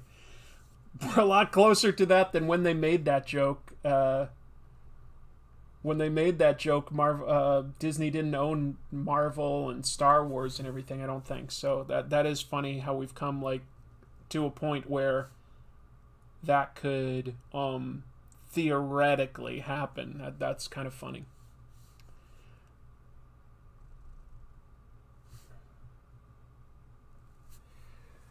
What was I just thinking of? Been watching Uncle Jerk's channel in the Comics Lounge, but they don't post too frequently. My goal is to have this episode out within the next few days. That I have recorded an episode. I just need to edit it. And my goal is to have that out in the next few days, and then I'm going to try to stick with a sort of try my best to do every 2 weeks have an episode out. I wish I could do faster, but it's just not realistic at this time. My energy levels are very low. Like even doing this right now, I'm starting to get pretty exhausted, which sucks because I like to just sit and draw, and I find it really fun and relaxing. But it is what it is. I have not read Uncle Sam. Oh wow, look at this, a Canadian super chat. Thank you, Meow Nyan. Hey, Comic Tropes. I remember hearing that Asbats was a response to Image-style comics and that it was purposely designed to reflect those trends, and that Bruce's return was a rejection of that. True, you think? I think that is true, but I think that it was also, not necessarily 100% planned out to be a complete refutation of that. I think that they were... And it wasn't specifically just Image either. I think that they were saying, hey, there's a trend towards grim and gritty, more than any sort of art style stuff. So we'll give you guys a grim and gritty Batman, a meaner, tougher Batman, and we'll see if you guys like it. But they always had an out with Bruce being able to return. I think that was the plan. There's interviews with Denny O'Neil, who oversaw that, the editor that oversaw it. And they had to make some changes along the way with things. Their plan was not to instantly bring Bruce Wayne back that fast. Their plan was to replace him. However, they didn't know that the Superman team was planning on basically doing the same thing with Superman, and Superman started first. They killed off Superman and brought back a bunch of replacements. So now they were sort of faced with oh my God, everybody thinks that we really got rid of Batman. They're scared. We better show them that Bruce Wayne is still around. And once you showed Bruce Wayne still around, you had to sort of give him something to do, which was like his journey back. So I think they brought him back a lot faster than they intended to. Because, like, things change on the fly. So I think that the idea was always there, but a lot of it got modified quickly on the fly. Will Eisner has the same stylized signature as Disney. Yeah. And he worked with a partner in his studio in the 30s with the last name Iger.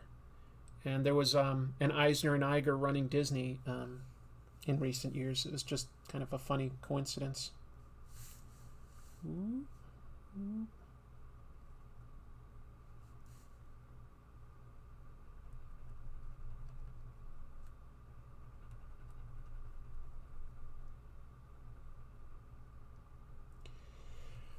Let's see. Have I ever read Milk and Cheese by Evan Dorkin? Definitely. Evan Dorkin's a really funny guy. Really funny. Have I seen The Bad Batch at all? Oh, no. Has that started? I didn't realize. I'll probably give it a try, but I never really watched Clone Wars. I didn't have, like, whatever cable channel it was on. So I'm sort of like, there's a huge blind spot for me there with certain Star Wars stuff that's, like, directly connected to Clone Wars cartoon type stuff.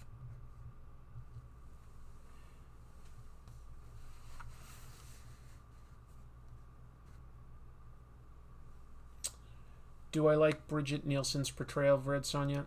Not really. I don't think she's much of an actress, Not really. No, I didn't super care for that movie. And it was just frustrating to have Schwarzenegger there, but not playing Conan.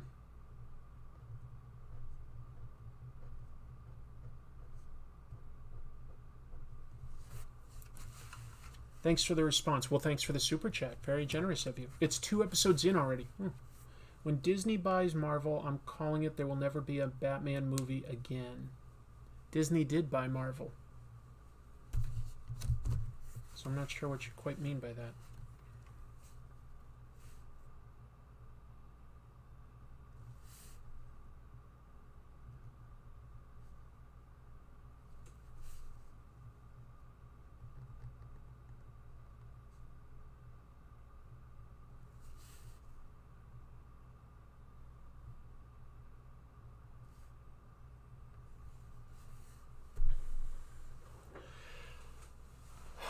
If you want to watch Bad Batch, season 7 is the only one you have to watch. It's hard to jump into season 7 of something. Like, I want to watch from the beginning if I'm gonna watch it, But I'll give it a try, and then if it's interesting, I guess I can always jump back. Because I think Disney Plus has now, like, Clone Wars and everything, right?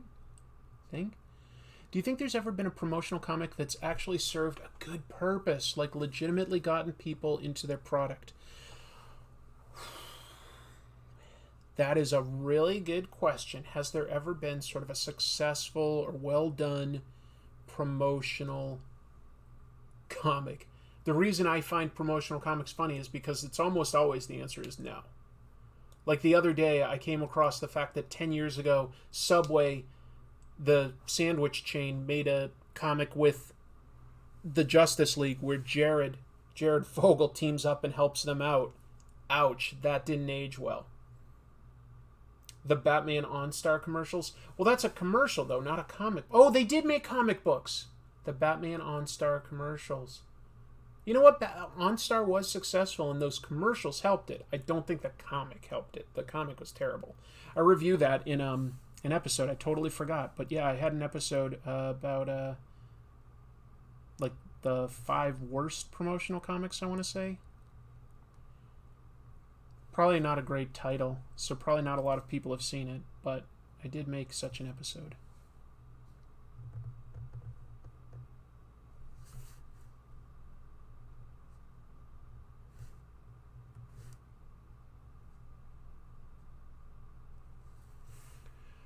Does the Power Rangers comic count as promotional? No, I would say that's a licensed comic, which is slightly different. Like, it's whether it's like an ad or if it's trying to tell a story and has licensed something. They're close. They're definitely like related.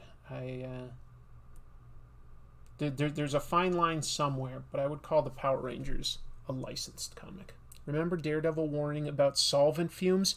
No, I don't remember that one. What's that from, Clay? Tell me.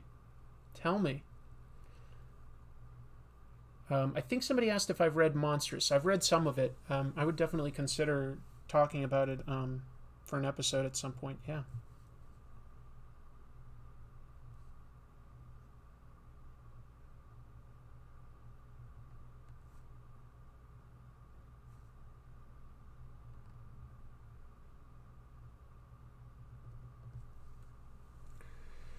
Do the Hostess Fruit Pies comic ads count? I would say no, because they're only one-pagers that are like already inserted into an existing comic. Like, they're not trying to, tell a full story or give themselves away as like something else. So I would say no, that they don't count as a promotional comic. Again, your mileage may vary.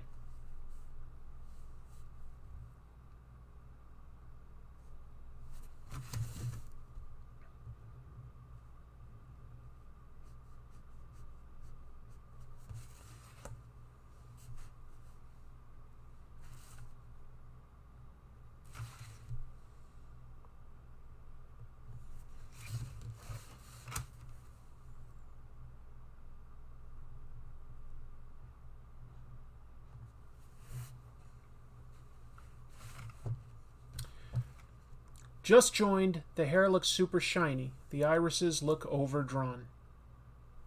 Okay. Noted.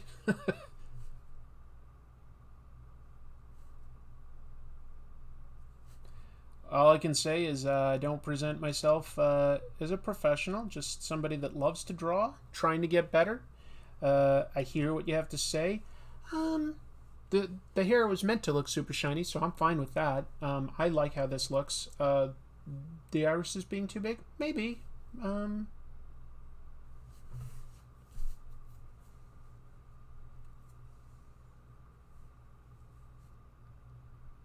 Maybe. Let's see. I really hope that the WB doesn't lose DC. They're making good movies. The straight-to-DVD ones are criminally underrated. I don't think that they'd ever give that up. It doesn't cost them very much to retain. And the intellectual property that they create from it, like, and can then license out for the toys and clothes and, lunch boxes or backpacks, trust me, they're not going to get rid of it. Don't take it personally. I'm not taking it personally. I'm open to criticism and critiques. Sometimes it gives you a perspective that you haven't seen before, and that's totally valid. This may have been covered already, but why do you twist your pen when you make a stroke? I don't know that I didn't know that I did. I'll try to keep that in mind. Let's see. Twist it. Do you mean the way I hold it? I'm no pro. No criticism about the hair. Totally fine if it was. Everyone's a critic. Criticism is fine as long as it's polite. It's like people were saying earlier, like these thoughts on fixing art, which I've only seen one example of that, so I don't know that people are acting like it's a trend, and maybe it is, but if it is, I'm not aware of that trend. Fixing sounds rude. Digitally manipulating somebody else's existing art sounds rude to me. But a criticism is fair. If you want to show separately, a framework of what you would do differently, or if you want to write up what you think is right or wrong about something, I think that's fair. You're a better man than I. Oh, I don't know about that. Do you think there's any characters bought just out of spite? Characters bought out of spite? Probably, but I can't think of anything like that right now. But there is spite in comics. I mean, I talked in my episode about Atlas Comics. It's a funny and interesting episode. That was a comic company built purely to spite Marvel. Didn't work, but that was kind of its goal at the very top. Not all the creators were on board for being spiteful, but the management was. They were trying to spite Marvel, and they didn't end up doing a very good job at it, which is why it's kind of funny.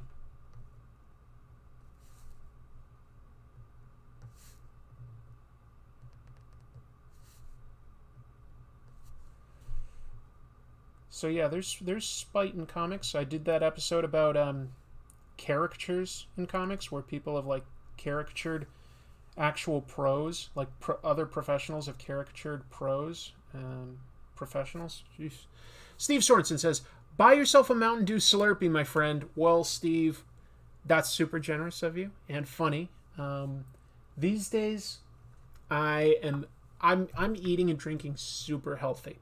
I've lost like 15 pounds since right before I got sick, and I intend to keep losing weight.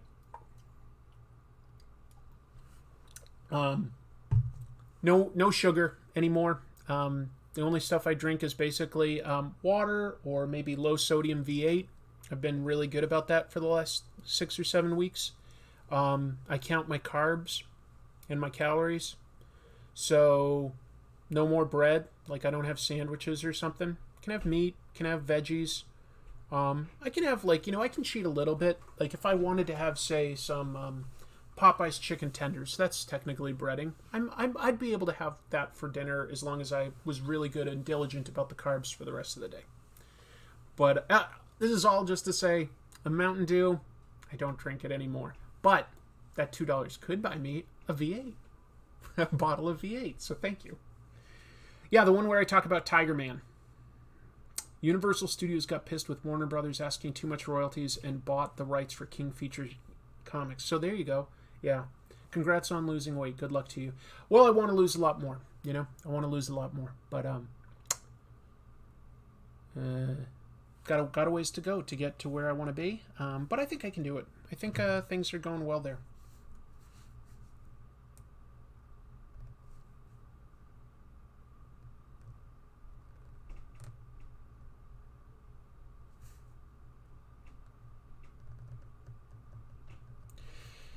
Maybe I overshare with you guys and bore you. I don't know.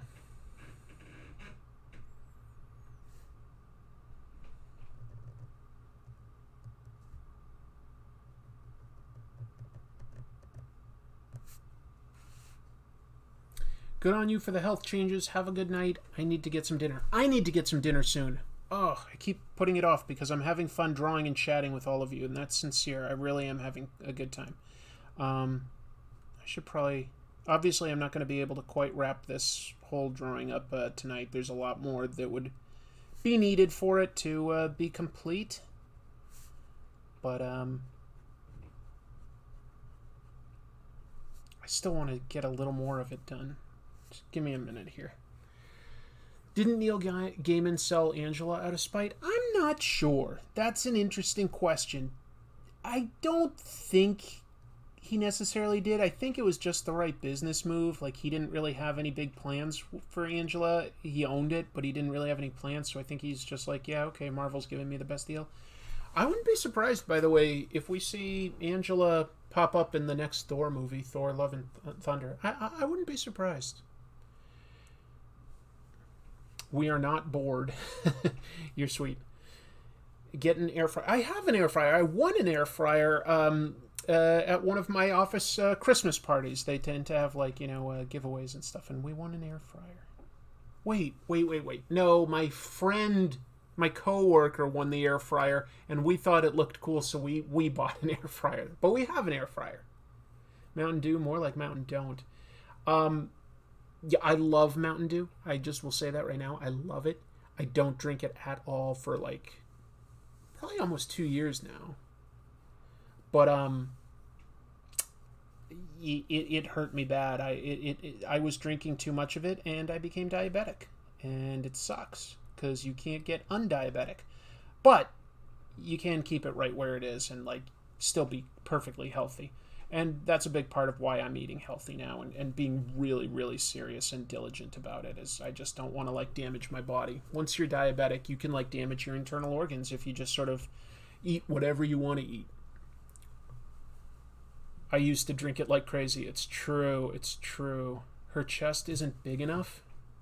I don't know, man. I think it's pretty sizable. I'm not done yet, but I gave her some pretty big chest.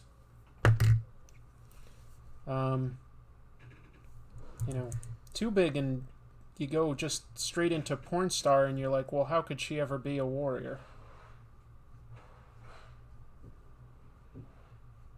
We gotta have, it's a fantasy world, but still.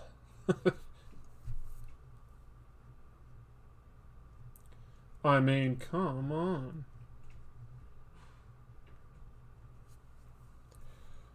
What's the deal?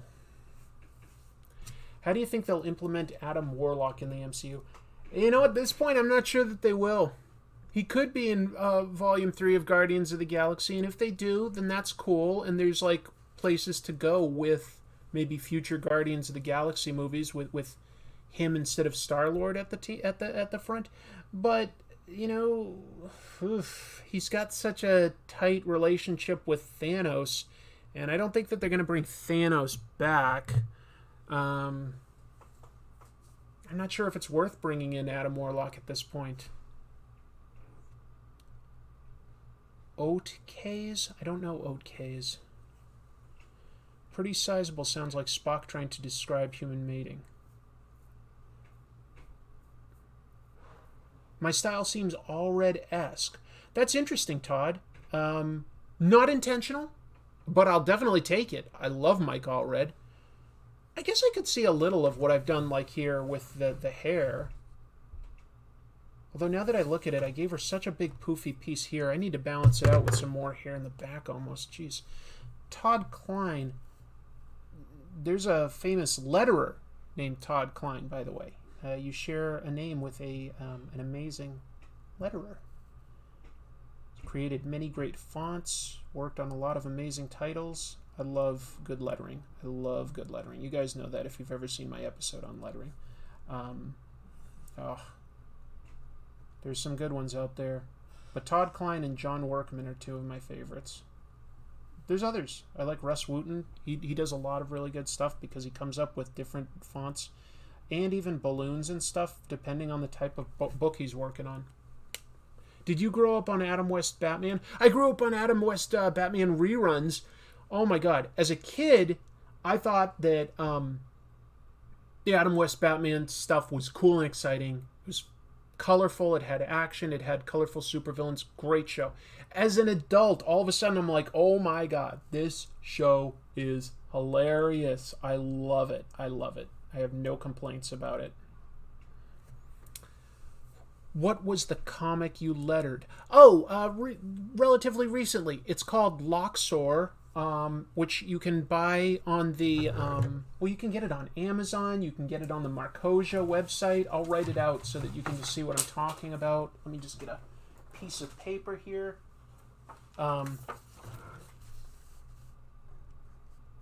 This pen's dying. It's called Loxor. And it's a comic about transforming robots, a lot like Transformers or GoBots, except that they've lost their ability to transform. So one of them is a detective, and he's hired to investigate and figure out why they can no longer transform. So that's the name of the book. You can either find on Marcosia or a lot of different book sites like Amazon. Yeah. You must leave the chat now. Okay, Mr. Mando. Thank you very much for jumping in. Thank you, everyone, for jumping in. The eyes are all red like, oh, that's interesting. Maybe they are. You know, they are, because he does tend to draw, like, some sort of darkness under a lot of eyes and leave, like, the irises very open. So I totally can see that. That was not intentional. That is also how I typically will draw an eye. But that is an interesting observation. And I'm going to balance this eye out just a little bit.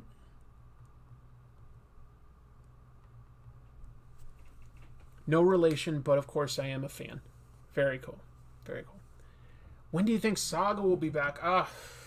Your guess is as good as mine. I would love it to be back, but I do not know. I do not know.